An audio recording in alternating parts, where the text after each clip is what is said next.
जब कृपा करते तब संतों का संग। मुझे लगता है कभी अवसर लगे तो दांव चूकना नहीं चाहिए, जाना चाहिए और संतों से मिलना चाहिए। जी महाराज जी, वेदांत की साधना करते हुए भी भक्ति को कैसे उसमें वो करें?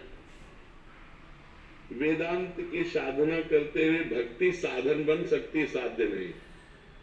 क्योंकि वेदांत की जो साधना है उसमें अहम उपासना है, मैं ब्रह्म हूं, और भक्ति का जो चरम लक्ष्य वो दासोहम की उपासना है।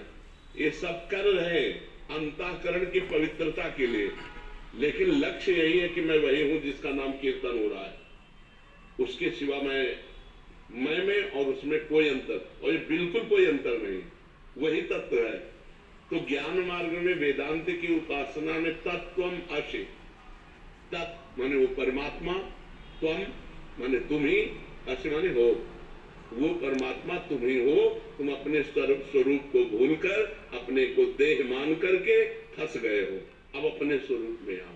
तो उस स्वरूप में आने के लिए, समय काटने के लिए हम भगवान की कथा सुनते हैं, भगवान की चर्चा करते हैं, नाम कीर्तन करते हैं, लेकिन ये होश है कि मैं वही हूं जिसकी चर्चा हो रही है, मैं वही हूं जिसका कीर्तन हो रहा है, मैं वही हूं, मैं वही, अहम ब्रह्मास्मि, मैं ब्रह्म हूं।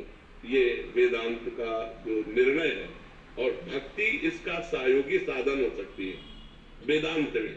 लेकिन भक्ति का जो स्वतंत्र मार्ग है उसमें मैं भगवान का दास हूं और भगवान मेरे स्वामी है, और इसमें जब तन्मयता बढ़ती है, बचता एक है दोनों में, ब्रह्म नहीं, माया नहीं, नहीं जीव नहीं काल, अपनी हुई सुधिना रही एक रहो नंदलाल। जब मैं प्रभु में लीन हो गया तो प्रभु ही बचे, और उसमें प्रभु मैं ही हूं। प्रभु को मैं में लीन किया गया और यहाँ मैं को प्रभु में लीन किया गया, दोनों में बचता हिसाब में एक ही है, और जब एक ही बचे तो जान लो सवाल सही है।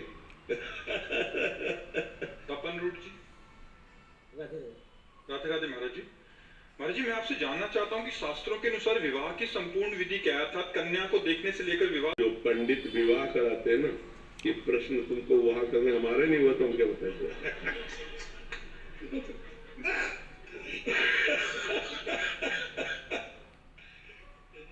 उससे पूछ रहे विवाह की विधि जिससे कभी विवाह नहीं हुआ। भाई उस पंडित से पूछो जो रोज विवाह करवाता है, जिसका विवाह हुआ है। हम इतना जरूर कहते हैं कि भगवान से प्रार्थना करो कि जीवन साथी पवित्र मिल जाए। ऐसे कलिकाल में जीवन साथी पवित्र मिलना बड़ा कठिन हो रहा है। ये जो गर्ल